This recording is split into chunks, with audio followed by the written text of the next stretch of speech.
Perjalanan malam, sopir mobil jenazah.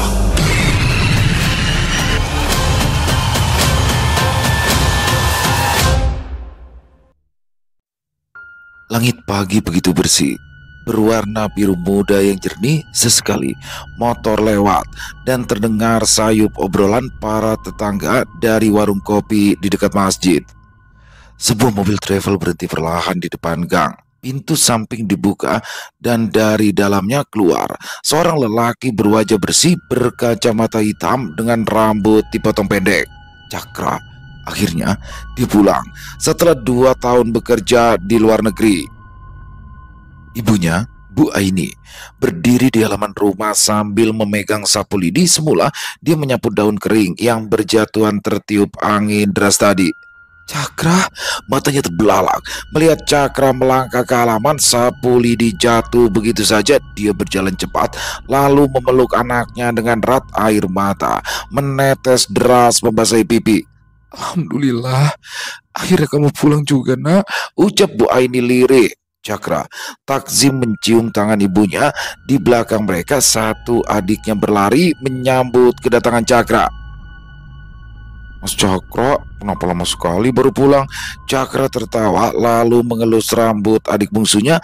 Ya, mereka hanya 3 bersaudara. Kakak tertua Cakra sudah menikah dan tinggal di rumah mertuanya. Mas bawa banyak oleh-oleh nih buat kamu ya, katanya sambil mencubit pipi gadis kecil yang sekarang berumur 11 tahun itu. Wajah muram adiknya berubah ceria. Dia melirik ke arah koper dan tas bawaan Cakra tanpa disuruh lagi. Lia segera membantu membawakan tas berisi oleh-oleh ke dalam rumah. Bapak mana, Bu? Mereka berjalan beriringan meninggalkan halaman karena tak ingin jadi tontonan para tetangga. Biasa, Bapak kan sudah berangkat mengajar ke sekolah, Lia yang menyaut. Cakra memandang dia heran. Loh, kamu sendiri kenapa tidak sekolah? Lagi sakit, Mas, tapi untung hari ini tidak sekolah, jadi bisa lebih cepat ketemu Mas Cakra. Ya, rumah mereka tidak besar, tapi temboknya kokoh bercat krem dengan pintu jati dan teras berkeramik, atapnya genteng modern, dan banyak tanaman hias di teras rumah. Cakra melangkah masuk, melepas sepatunya, lalu duduk di karpet ruang tengah. Rumah itu beraroma baru, perpaduan cat tembok, kayu, dan sedikit bau plastik dari perabot yang belum lama dibeli. Sebuah televisi flat menempel di dinding, dan rak-rak kayu sudah terisi beberapa buku serta hiasan bingkai foto keluarga. Ini semua berkat kamu, nak, ujar Bu Aini sambil menuangkan teh ke dalam gelas. Rumah ini, tanahnya, listrik, semua atas namamu. Bapak juga sudah membangun sebuah toko di seberang jalan untuk usahamu, supaya kamu tidak perlu lagi bekerja di luar negeri. Cakra melongok lewat jendela, memandang toko sederhana yang berdiri dengan rolling door baru berwarna biru, masih kosong di dalamnya, tapi rak-raknya sudah tersusun dan kulkas kecil sudah berdiri di pojok. Sejak awal, Cakra memang berniat untuk membuka toko kelontong setelah ia pulang dari luar negeri. Ibu tidak membeli perhiasan? Tanya Cakra sambil menatap leher dan lengan ibunya yang polos. Bu Aini tertawa. Buat apa? Kamu itu sudah susah-susah kerja di sana. Tidak pantas rasanya kalau ibu menggunakan uang kamu untuk foya-foya. Kami juga sudah bersyukur karena kamu ikhlas mengirimkan uang untuk membantu membangun rumah agar bisa kita tempati sekeluarga. Gaji bapakmu sebagai guru honorer tidak akan cukup untuk membeli semua ini. Bisa makan tiap hari saja sudah syukur. Seminggu setelah kepulangannya, suasana rumah Cakra terasa makin hidup. Setiap hari ada saja tamu yang datang, entah itu tetangga dekat atau teman lama yang ingin bersilaturahmi. Tapi malam itu berbeda. Cakra sengaja menunggu papa dan ibunya agak senggang untuk mengajak mereka berbicara dengan serius. Bu, saya ingin melamar Hesti, katanya pelan. Bu Aini menoleh. Ada senyum kecil yang langsung muncul di wajahnya. Dia tidak kaget. Sejak lama ia tahu hubungan anaknya dengan Hesti yang tidak pernah benar-benar putus meskipun jarak memisahkan mereka. Bagus, nak. Memang sudah saatnya kamu berumah tangga. Hesti gadis yang baik, jawab ibunya. Kalau bapak sendiri bagaimana? Bapaknya jelas setuju karena Cakra memang sudah cukup umur untuk menikah. Cakra segera menghubungi Hesti dan membicarakan niatnya tersebut. Niat baik Cakra disambut dengan baik sehingga pada hari yang sudah ditentukan, keluarga Cakra berangkat ke rumah Hesti yang hanya berjarak 2 gang. Prosesi lamaran berjalan lancar. Kata sepakat sudah diucapkan, kedua keluarga saling berjabat tangan. Hanya saja hari pernikahan belum disepakati secara lisan. Masih menunggu perhitungan tanggal baik dari orang yang dituakan dalam keluarga mereka. Setelah acara usai, keluarga Cakra berpamitan pulang. Beberapa tetangga menyapa ketika berpapasan, semua memberi ucapan selamat karena Cakra dan Hesti sebentar lagi akan menikah. Sampai di rumah, Cakra langsung menaruh baki, masuk ke kamar, berganti pakaian jadi lebih santai, kaos biru dan celana jeans. Mau kemana nak? Tanya Bu Aini yang duduk di ruang tengah yang melihat Cakra sudah ingin keluar lagi. Mau beli kuota Bu, tadi kuotaku habis pas mau kirim foto ke teman, jawab Cakra sambil meraih kunci motor dari meja. Motor bebeknya masih bersih, baru dicuci kemarin, ia hidupkan mesinnya. Mas, jangan lupa pakai helm, seru Lia nyaring, tapi Cakra tidak mendengarkan. Motor kakaknya melaju, meninggalkan halaman rumah. Langit sore itu cerah, tidak terlalu panas. Jalan kampung lengang, hanya ada beberapa anak kecil bermain sepeda dan seorang bapak yang duduk di bangku dekat warung. Cakra membawa motornya dengan kecepatan tinggi. Sebenarnya, dia bukan hanya ingin membeli kuota, tetapi juga ingin menemui teman lama yang mendadak menghubunginya untuk menagih utang. Seharusnya hutang itu sudah dibayar sejak kedatangan Cakra ke kampungnya, tetapi ia berhalangan pergi karena banyaknya acara. Baru hari itu ia berkesempatan pergi. Cakra terus mengendarai sepeda motornya dengan kencang. Dia ingin segera menyelesaikan urusan ini sebelum maghrib tiba. Jalanan mulai menurun sedikit ketika Cakra keluar dari wilayah padat ke arah jalan antar kampung. Di depan muncul sebuah truk besar bermuatan pasir. Kendaraan itu melaju cukup kencang. As roda belakangnya tampak goyah. Suara mesinnya meraung tak stabil.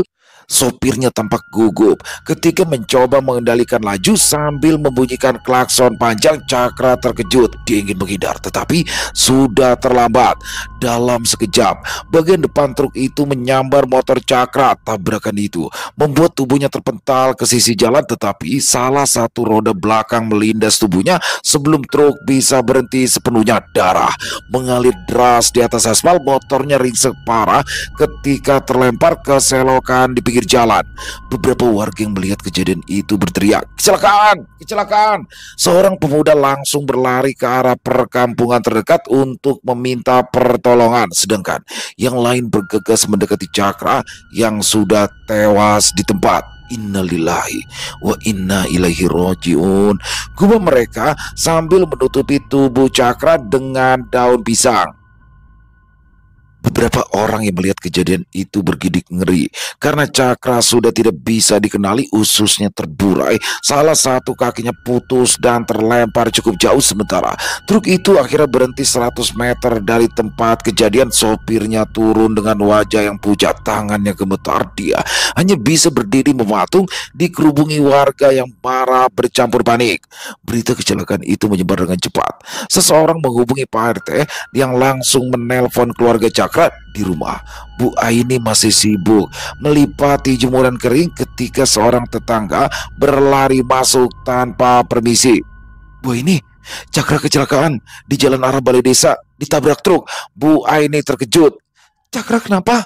"Cakra kecelakaan, Bu." Perempuan malang itu berhasil melangkah 2 langkah, lalu tubuhnya ambruk ke lantai pingsan karena tak bisa menerima kenyataan anaknya yang baru beberapa hari pulang dari luar negeri kini harus pergi lagi untuk selamanya.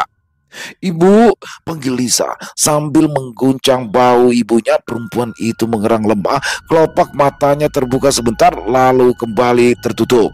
Tetangganya semakin kalang kabut.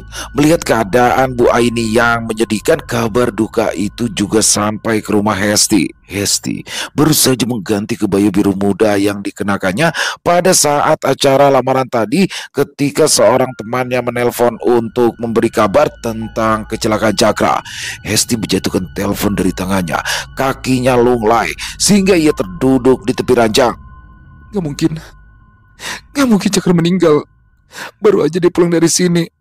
Gak mungkin. Dia meringkuk, memeluk lutut sambil menangis dengan keras. Ibunya yang mendengar tangisan Hesti bergegas masuk ke dalam. Kamu kenapa, Hes? Ibunya memeluk anaknya erat mencoba menenangkan, tapi Hesti tak mendengar apapun. Karena panik, Hesti tak kunjung berhenti menangis. Sang ibu segera mengambil ponsel yang tergeletak tak jauh dari Hesti. Halo, Hes? Hesti panggil temannya dari ujung panggilan. Ibu Hesti menyaut. Ini ibunya. Hesti mendadak histeris. Memang kamu tahu apa yang terjadi? Teman Hesti sempat tertegun sebentar, lalu segera menceritakan apa yang baru saja didengarnya tentang Cakra. Wajah ibunda Hesti menjadi pucat. Dia menatap anaknya dengan pandangan iba. Baru saja Hesti berbahagia karena dilamar Cakra. Kini mereka harus menerima kenyataan bahwa kekasihnya sudah tiada. Lorong rumah sakit A malam ini sangat sunyi, tetapi Joni tetap berjalan santai. Satu tangan di saku celana, satu lagi menggenggam kunci mobil jenazah. Dia bersiul kecil, menirukan lagu dangdut yang sudah melekat di kepalanya. Dia baru 2 kali masuk kamar jenazah malam hari, dan itu pun hanya sebagai pengganti sopir utama yang sedang izin sakit. Malam ini, Joni membutuhkan uang tambahan untuk biaya anaknya mendaftar sekolah TK dan tawaran beberapa ratus ribu untuk mengantar jenazah ke rumah keluarga terasa terlalu sayang untuk dilewatkan. Kakinya berderap pelan menyusuri lorong yang panjang. Beberapa kursi roda terparkir di sisi kiri dan di ujung lorong ada lampu putih terang dari ruang perawatan. Kamar jenazah berada di sayap kanan, agak sepi karena terletak terpisah dari ruangan yang lain. Ketika Joni membelokkan langkah, sekilas ia berpapasan dengan seorang lelaki berbaju kaos biru dan celana jeans. Joni tidak peduli, mungkin itu salah satu penunggu pasien yang ingin mencari makan malam. Kebetulan di luar rumah sakit memang ada beberapa warung yang buka 24 jam. Brak! Siapa sangka ternyata mereka bertabrakan. Joni hampir jatuh karena baunya terhantam cukup kuat. Ia mundur 2 langkah sambil berseru kaget. Mas, hati-hati dong. Tapi ketika ia menoleh untuk menegur lelaki yang baru saja menabraknya itu, lorong itu sudah kosong. Kemana dia? Cepat sekali perginya. Joni menoleh ke kiri dan ke kanan, tapi tidak ada siapapun. Hanya lorong kosong dengan lampu yang sesekali berkedip dan dengung mesin AC yang makin terdengar dengan jelas karena tidak ada suara lain. Jantung Joni berdetak lebih cepat karena menyadari ada yang ganjil. Ia menelan ludah lalu memutar tubuh dan berlari kecil menuju kamar jenazah. Sesampainya di depan pintu bersih bercat putih, ia mengetuk pelan lalu mendorong masuk. Bau formalin dan kapur barus langsung menyergap. Ruangan itu dingin dan sunyi. 3 bangku panjang ada di sisi kanan dan 2 lemari besi berdiri di belakang tempat tidur jenazah. Di sudut ruangan, Pak Sudar, penjaga kamar jenazah, sedang duduk sambil menyeruput kopi dari cangkir plastik. Lelaki tua itu mengenakan jaket tipis dan peci hitam. Akhirnya kamu datang, John, katanya sambil meletakkan kopi. Jenazahnya sudah dimandikan, tinggal diangkut aja. Joni mengangguk, tapi wajahnya masih tegang. Pak, barusan saya menabrak orang di lorong. Tapi begitu dilihat lagi orangnya udah gak ada. Pak sudah terbahak, tawanya keras sehingga Joni berdiri ke sekitaran dengan cemas. Dia takut jenazah yang ada di ruangan itu mendadak terbangun karena terganggu oleh suara tawa Pak Sudar. Apa yang kamu takutkan? Ini itu rumah sakit. Ya jelas ada banyak penampakan. Pak Sudar menggelengkan kepala karena Joni yang dianggapnya terlalu berlebihan. Aku tidak bisa membayangkan Bagaimana kamu membawa jenazah korban kecelakaan kali ini? Joni tercekat. Ia menoleh ke arah jenazah yang sudah terbungkus kain kafan. Dia tak berani memandang lebih jauh. Joni takut dia akan semakin terbayang-bayang. Kecelakaannya parah, Pak, bisik Joni. Kira-kira dia gentayangan gak ya? Kalau kamu takut hantu, sebaiknya kamu bekerja di tempat lain aja, Joni tertawa pahit. Jadi ada berapa korban kecelakaannya, Pak? Satu saja. Joni melirik ke arah mayat lain yang berada tak jauh dari brangkar di hadapannya. Kalau yang itu meninggal karena apa ya, Pak? Katanya dikeroyok massa, tapi tidak tahu kenapa. Pak Sudar menggeleng. Sudah, jangan banyak tanya-tanya tentang yang lain. Kamu urus yang ini aja. Joni terdiam, tubuhnya terasa dingin, tapi tetap memaksakan diri mendekat ke brangkar. Dengan bantuan Pak Sudar, ia mengangkat tubuh jenazah itu ke atas tandu dorong. Namanya Cakra, sepertinya hanya beberapa tahun lebih muda dari kamu, kata Pak Sudar. Roda tandu itu berderit pelan. Ketika didorong keluar kamar, jalan kembali ke parkiran mobil jenazah terasa lebih panjang dari sebelumnya. Lampu lorong yang sebelumnya berkedip-kedip kini padam total di beberapa bagian. Joni tidak berani berkata apa-apa, hanya menunduk dan memfokuskan diri agar langkahnya tetap stabil. Begitu tiba di luar, udara malam menyambut dengan hawa lembab yang menempel di kulit. Mobil jenazah berwarna putih sudah terparkir menghadap pintu lorong. Joni membuka pintu belakang, lalu mereka memasukkan jenazah Cakra ke dalam keranda. Setelah semuanya beres, Joni mengucapkan terima kasih pada Pak Sudar. Terima kasih, Pak. Ya, sama-sama. Hati-hati di jalan, ucap Pak Sudar sambil memperhatikan Joni duduk di balik kemudi. Lelaki itu menarik nafas dalam, memutar kunci dan mesin mobil pun menyala. Cermin tengah mobil menampilkan tubuh jenazah yang terbujur kaku di dalam keranda. Tapi Joni tidak berani menatap cermin terlalu lama. Aku tidak mungkin pergi sendirian, pikir Joni. Dia menepi di pinggir jalan, tak jauh dari gerbang rumah sakit. Tangannya gemetar saat menekan tombol di layar ponsel. Nafasnya masih belum teratur. Sejak kejadian di lorong tadi, dia hanya berpura-pura kuat di depan Pak Sudar. Alim, kamu di mana? Katanya cepat. Begitu panggilan tersambung, suara di ujung sana terdengar malas. Di rumah? Apa? Berarti kamu lagi gak sibuk kan? Temani aku nganter jenazah, Lim. Gak jauh kok, hanya 1 jam perjalanan. Nanti ku kasih uang rokok. Sesaat hening, lalu Halim tertawa kecil. Kebetulan rokokku habis. Sekarang kamu di mana? Depan rumah sakit. Oke, tunggu di sana. Beberapa menit kemudian, Halim muncul dari balik gerbang. Lelaki berperawakan kurus itu mengenakan jaket lusuh dan celana training. Rambutnya gondrong sebau, wajahnya tidak tampak terlihat serius. Ia melompat masuk tanpa sungkan. Bagaimanapun juga, ia dan Joni sudah lama berteman. Tumben minta ditemani, gumam Halim pendek. Ia menyalakan rokok dari bungkus terakhir yang masih tersisa di sakunya. Takut ya? Ya sesekali kan gak masalah. Kamu kan juga sedang gak bawa angkutan keluar kota kan? Tangkis Joni cepat. Ya, temannya itu biasanya memang membawa truk untuk mengantar pesanan batu atau pasir keluar kota. Mobil jenazah melaju pelan keluar dari komplek rumah sakit. Jalanan kota mulai lengang. Lampu jalan memantulkan warna pucat di mobil yang sudah tua. Beberapa kali roda menghantam lubang kecil, membuat tubuh mobil bergetar. Pada awalnya, semua berjalan normal. Joni memutar radio di dashboard. Lagu dangdut klasik terdengar pelan. Mereka berdua terdiam, tenggelam dalam pikiran masing-masing. Setengah jam berlalu. Mobil sebentar lagi akan melewati jalanan perkebunan jauh dari keramaian. Tiba-tiba saja Halim mencium sesuatu. Ia mematikan rokoknya. John, kamu nyium juga nggak? Nyium apa sih? Joni mengendus pelan. Bau itu rupanya berupa aroma kapur barus, tapi terasa sangat menyengat. Dari mana asalnya ini ya? Suara Halim mulai menegang. Ia menoleh ke arah belakang, tapi tirai plastik pemisah kabin menutupi pandangannya. Joni menaikkan volume radio. Matanya menatap lurus ke arah depan. Kedua tangannya menggenggam kemudi lebih erat. Seharusnya nggak sekuat ini.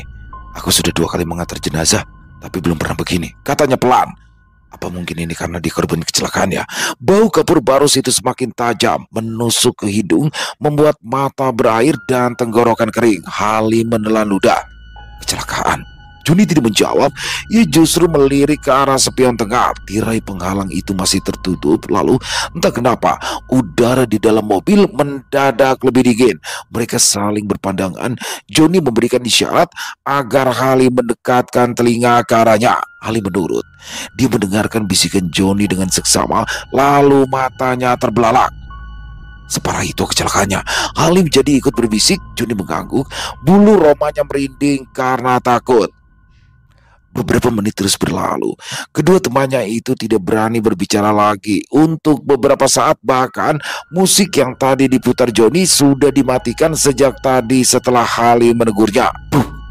Terdengar suara benda berat terjatuh menghantam lantai mobil dengan keras. Joni menginjak rem mendadak. Ban berdecit, mobil bergoyang sebentar lalu berhenti di tepi jalan. Suara apa ya? Tanya Joni ketakutan. Jangan-jangan jenazahnya jatuh, jawab Halim.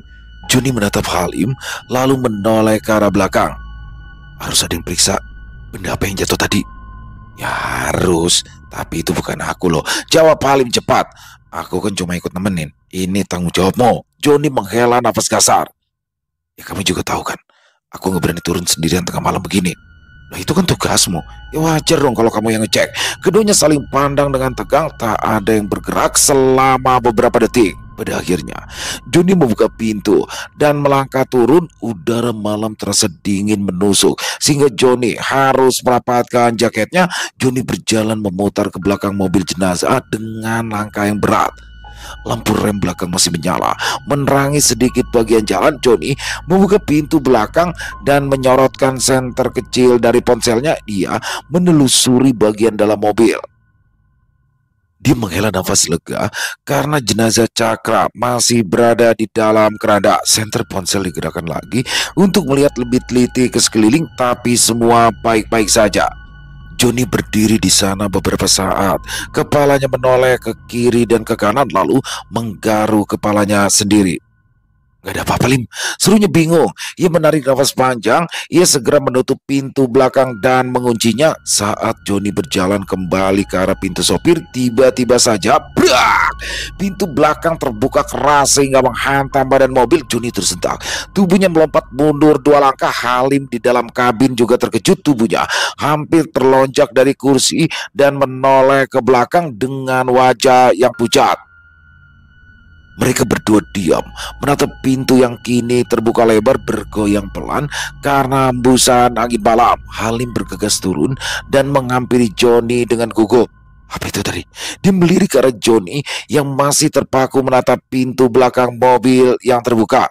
Gak beres nih, kata Joni pelan. Suaranya bergetar meski ia berusaha tetap tenang. Halim mengangguk setuju. Aku tahu, tapi kita harus tetap lanjutkan perjalanan. Gak ada pilihan lain. Kamu berani gak nutup pintunya? Tantang Joni. Gimana kalau aku gak berani? Jawab Halim sambil beringis. Yang gak mungkin kan dibiarkan terbuka terus. Joni menjeringai pahit. Mereka berdua terpaksa bergerak kembali bersama-sama. Mereka mengayunkan pintu besi itu dan membantingnya hingga menutup rapat. Joni segera memutar tuas pengunci besi di tengah agar tak bisa terbuka lagi. Dia bahkan memeriksa ulang 2 kali untuk memastikan pintu itu benar-benar terkunci. Keringat membasahi pelipis. Meski udara malam terasa dingin, Joni menarik nafas dalam mencoba untuk menenangkan diri. Ayo, kata Halim, kita harus segera lanjutin perjalanan. Namun saat mereka berbalik hendak masuk ke dalam mobil, Joni mendadak berhenti berjalan. Pandangannya menatap lurus ke arah kaca depan mobil. Halim menyadari perubahan sikap Joni. Dia mengikuti arah pandangan Joni lalu meneguk ludah. Tampak siluet seseorang sedang duduk di kursi pengemudi. Darah Joni seperti hisap ke kakinya. Mulutnya terbuka tapi tak mampu berkata-kata. Ia hampir kencing di celana karena saking takutnya. Untung Halim bisa segera mengendalikan diri. Dia mulai membaca ayat kursi dengan suara parau. Udara yang semula terasa sangat dingin kini mulai menghangat. Bayangan di balik kemudi juga menghilang begitu saja, sehingga mereka berdua jadi lega. Joni menatap Halim. Makasih, untung tadi aku minta bantuan kamu. Udahlah, ayo Kita harus segera menyelesaikan ini. Pala Salim tenang. Mereka masuk ke dalam mobil. Joni bergidik ngeri saat duduk di kursi pengemudi yang terasa sedingin es, sementara Halim duduk di kursi penumpang sambil terus menatap ke arah luar. Sebelum Joni menyalakan mesin, Halim berkata pelan sambil menoleh ke belakang. Kami niat baik untuk mengantar jenazahmu dengan selamat sampai di rumah. Jadi tolong jangan ganggu kami lagi. Lim, kamu ngomong sama siapa? Udah, jangan banyak tanya. Ayo jalan, suruh Halim sambil mengalihkan perhatian ke jalan. Kali ini tidak ada lagi aroma kapur barus atau suara aneh dari belakang. Mereka menjadi lebih tenang selama beberapa puluh kilometer ke depan. Akan tetapi keadaan damai itu tidak bertahan lama.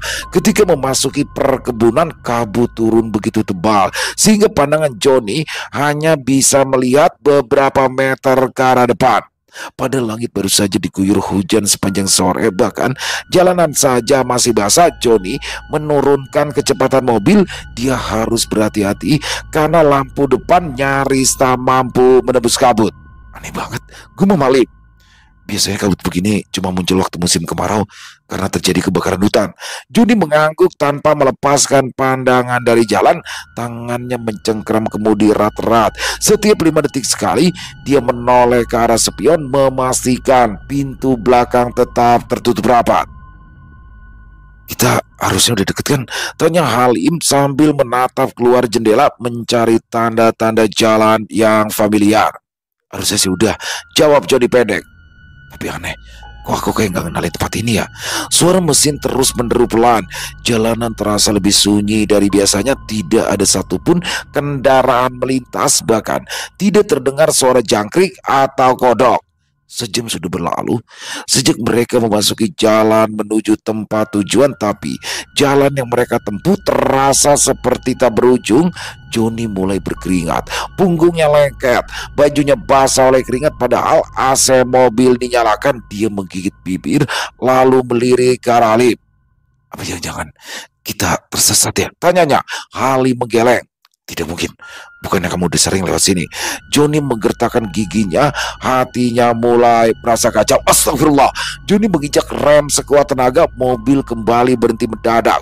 Keduanya hampir terlempar dari kursi. Joni menatap jalan dengan mata melebar, nafasnya tersengal.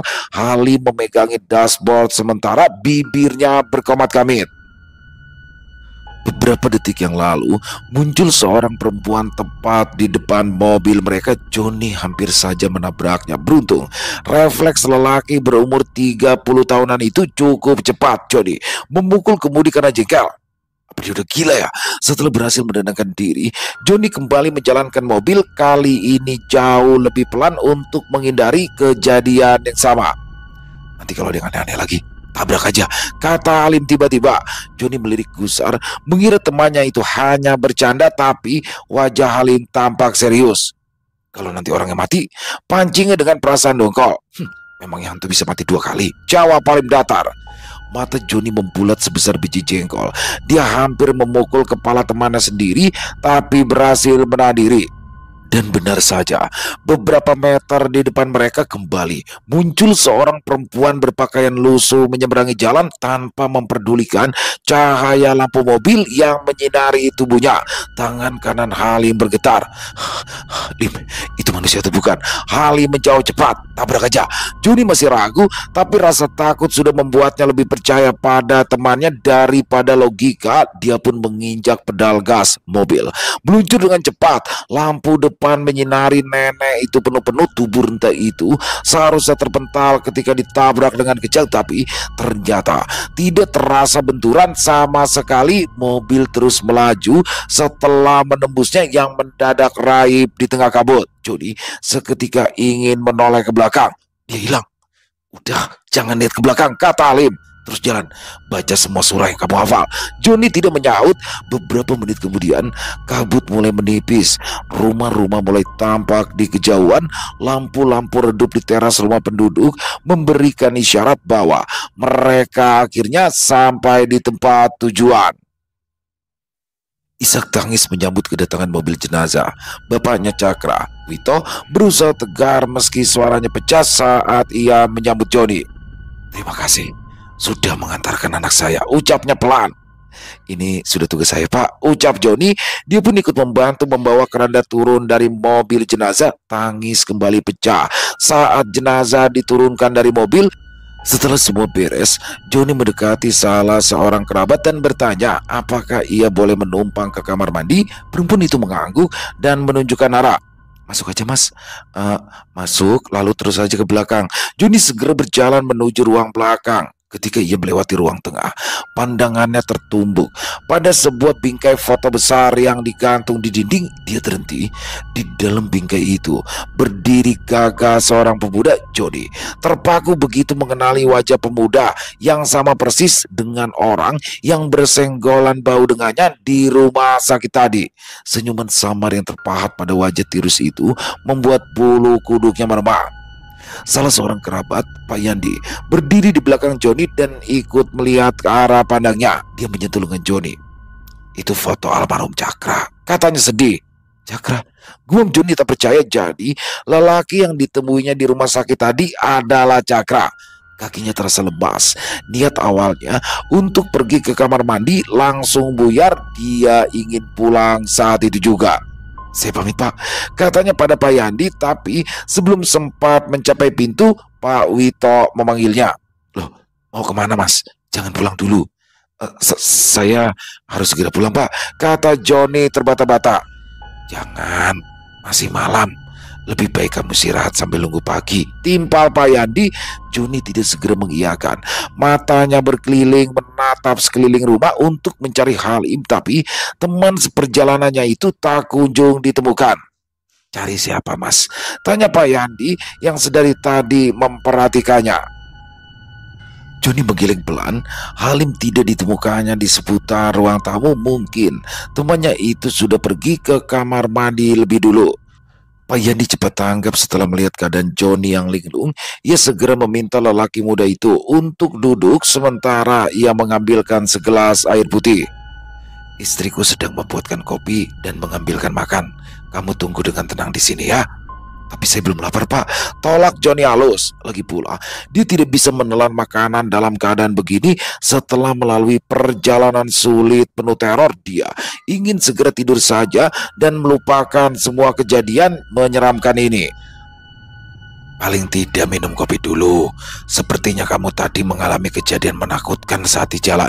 Joni pun duduk perlahan di samping Pak Yandi. Hatinya ingin segera keluar dari rumah itu, tapi logikanya masih bisa benarnya. Dia takut kalau nanti mengalami kejadian yang jauh lebih mengerikan. Bisa jadi ia mati berdiri kalau kembali terkena teror menakutkan. Dia menoleh ke arah belakang, berharap Halim segera muncul dari kamar mandi agar mereka bisa segera memutuskan apakah bisa istirahat sebentar di sini atau langsung pulang saja. Tetapi yang muncul justru istri dari Pak Yandi. Perempuan itu datang membawakan 2 gelas kopi yang masih mengepulkan asap. "Ayo diminum dulu," kata Pak Yandi. Dia juga menyodorkan sebungkus rokok yang sudah dibuka. Setelah menunggu Halim yang rupanya belum juga selesai di kamar mandi, akhirnya Joni berkata kepada Pak Yandi, "Kalau Bapak tidak keberatan, apa boleh saya istirahat di sini sampai pagi?" Pak Yandi mengangguk ramah. "Tentu saja. Kami malah berterima kasih sama Mas Joni yang sudah mau mengantar Cakra sejauh ini." Sambil minum kopi, Pak Yandi menceritakan tentang musibah yang menimpa keponakannya. Dari obrolan tersebut, Joni mengetahui bahwa Cakra meninggal hanya beberapa jam setelah melamar kekasihnya. Cakra baru saja membawa keluarganya datang ke rumah calon istri untuk menyampaikan niat baik. Tetapi sore harinya, Cakra meninggal dunia karena kecelakaan. Calon istrinya sangat terpukul sehingga harus dibawa ke rumah sakit.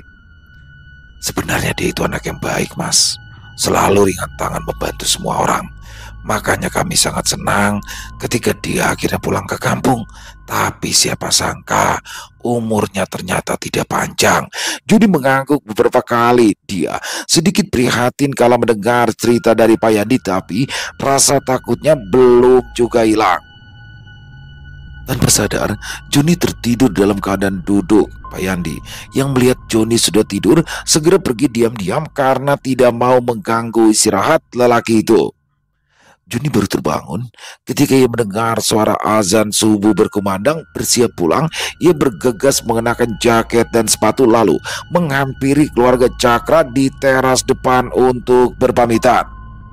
Terima kasih banyak Mas Joni, Ujar Bu Aini dengan mata yang masih sembab. Joni mengangguk sopan lalu melangkah keluar dari halaman rumah. Di luar, dia menoleh ke kiri dan ke kanan untuk mencari keberadaan Halim, tapi teman yang satu itu masih belum juga terlihat. Di mana si Halim ya? Dari tadi malam dia hilang begitu aja. Apa jangan-jangan ketiduran di kamar mandi? Ucapnya sambil menggaruk kepala. Langkahnya dipercepat ke arah mobil jenazah yang masih terparkir di bawah pohon. Dia mengelilingi kendaraan tersebut, mengira temannya tidur di dalam mobil kosong. Ada apa, Mas? Pak Yandi yang sejak tadi melihat kelakuan ganjil Joni segera menyusulnya. Nyari apa? Teman saya, Pak. Dari tadi malam saya nggak ngelihat dia. Joni jengkel karena Halim yang menghilang begitu saja. Rencana pulang menjadi semakin lambat kalau ia tidak segera menemukan temannya itu, sedangkan rumah sakit pasti membutuhkan mobil jenazah. Pak Yandi mengerutkan kening. Maaf, setahu saya tadi malam Mas Joni ini datang sendirian. Makanya saya melarang Mas Joni untuk pulang karena takut ngantuk di perjalanan dan tidak ada teman yang menggantikan menyupir. Ah, Bapak bisa aja sih, kata Joni sambil tertawa walau terdengar hambar. Sumpah Mas, saya ndak bercanda. Tawa Joni berhenti seketika setelah melihat wajah Pak Yandi yang sangat serius. Serius Pak? Serius? Pak Yandi memandang cemas ke arah Joni yang kembali tampak linglung. Atau Mas Joni mau nanya ke orang lain? Saya yakin mereka akan memberikan jawaban yang sama. Kalau begitu, siapa yang tadi malam menemani saya sampai ke sini? Pak Yandi menggelengkan kepala. Dia malah balas bertanya. Masih yakin ditemani orang? Atau jangan-jangan itu bukan orang?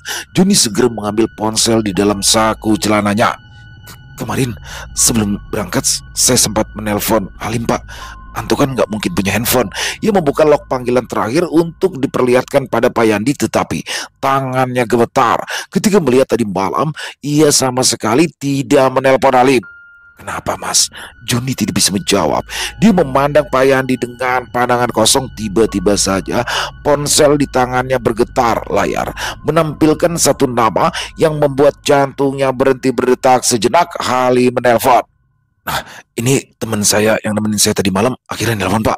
Tanpa pikir panjang, ia menekan tombol hijau dan mengaktifkan speaker agar bisa didengar oleh Pak Yandi.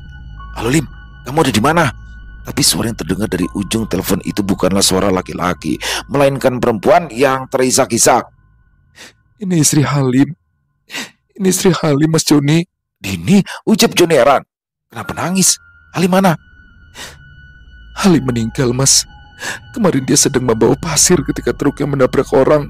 Warga yang melihat kejadian itu memukuli Halim karena mengira dia mau kabur. Di mana? Di mana dia sekarang? Jenazah Halim masih di kamar jenazah rumah sakit A, Mas. Dan hari ini baru akan dikebumikan. Joni ternganga. Ya, itu adalah rumah sakit tempatnya bekerja. Begitu juga dengan Pak Yandi. Dia memang sempat bertemu dengan sopir yang menabrak keponakannya, tetapi saat itu ia lebih mengkhawatirkan keadaan Cakra sehingga tidak terlalu memperhatikan hal-hal yang lain. Baru tadi malam dia tahu jika sopir itu dihakimi massa sampai akhirnya meninggal dunia dengan cara mengenaskan. Istri Halim masih berbicara, tetapi Joni sudah tidak mendengarnya lagi. Ia menutup telepon tanpa sadar, kemudian merosot di tanah. Kepalanya terasa berdenyut-denyut. Sulit sekali rasanya menerima kenyataan bahwa teman baiknya itu sudah meninggal dunia. Lalu siapa lelaki yang menemaninya tadi malam? Mas, panggil Pak Yandi. Hati-hati. Joni memandang Pak Yandi dengan tatapan kosong. Apa saya boleh melihat foto teman Mas? Joni tidak mengerti kenapa Pak Yandi ingin melihat foto Halim, tetapi ia tetap menyerahkan ponselnya kepada Pak Yandi. Tangan lelaki yang seusia dengan ayah Joni itu gemetar saat membuka galeri ponsel Joni. Lalu tangannya berhenti ketika menemukan foto Joni bersama seorang temannya. Lelaki itu berambut gondrong dengan tubuh kurus dan wajahnya sama persis dengan sopir yang kemarin meninggal setelah menabrak keponakannya. Ini temannya Mas Joni. Joni menoleh ke foto yang ditunjuk oleh Pak Yandi lalu mengangguk. Ya, dia Halim. Pak Yandi ikut duduk lemas. Dia yang nemenin kamu mengantarkan jenazah Cakra. Joni kembali mengangguk samar-samar. Ia teringat ucapan Pak Sudar saat di ruang jenazah ketika itu memang ada jenazah korban pengeroyokan massa. Tetapi Joni tidak sempat mencari tahu lebih banyak. Kalau saja dia tahu itu adalah Halim, Joni menunduk lalu memaksakan diri untuk berdiri, tetapi Pak Yandi menarik tangannya dan berkata dengan tulus, Mas Joni, sepertinya teman Mas itu adalah orang yang sama dengan yang menabrak Cakra. Joni sudah menduga kemungkinan itu, sehingga ia hanya bisa tersenyum pahit. Memangnya apalagi yang bisa dilakukan, toh keduanya sudah sama-sama meninggal. Sepertinya almarhum teman Mas itu ingin meminta maaf karena kelalaiannya telah menyebabkan kematian ponakan saya, ucap Pak Yandi getir. Tapi percayalah Mas, kami semua tidak ada yang menyalahkan teman Mas itu untuk semua musibah ini. Tolong Mas Joni tinggalkan nomor telepon dan alamat rumah. Setelah acara pemakaman Cakra selesai, saya ingin minta tolong Mas Joni untuk menemani saya ke makam teman Mas itu. Joni setuju pada apa yang dikatakan oleh Pak Yandi. Semua yang terjadi adalah musibah yang menimpa dua orang baik. Tidak ada gunanya untuk saling menyimpan dendam satu sama lain, kecuali untuk para pelaku pengeroyokan yang telah menewaskan Halim. Selesai. Wow, luar biasa kisah dari Isyawara Senja. Wow, kisah-kisah dari Isyawara selalu ya, selalu aja nggak bisa ditebak endingnya. Dan pada kisah kali ini bagaimana, saya sempat berpikiran gini, Cakra, ini kan Cakra seorang TKI yang pulang ke rumah, lalu meninggal dunia karena tertabrak truk, dan supir truk. Saya udah fokus tuh di supir truknya, dan ketika Joni mengantarkan mobil jenazah untuk mengantarkan jenazah Cakra pulang dari rumah sakit. Nah di situ saya udah feeling nih, ini pasti Halim yang nabrak nih gitu ya. Halim nabrak dan gangguan yang mereka alami selama perjalanan mobil pengantar jenazah itu ke kediaman Cakra ini pasti diakibatkan oleh Halim nih, karena Halim itu adalah supir truk yang menabrak. Oke. Benar ya, perkiraan saya benar, tapi yang benar-benar di luar dugaan ternyata sosok Halim yang menemani Joni sepanjang perjalanan itu bukanlah sosok manusia lagi, karena ternyata Halim di saat yang sama setelah ia ketika mengendarai truk dan menabrak Cakra, ternyata Halim juga di situ dikeroyok massa sehingga ikut meninggal dunia di tempat juga.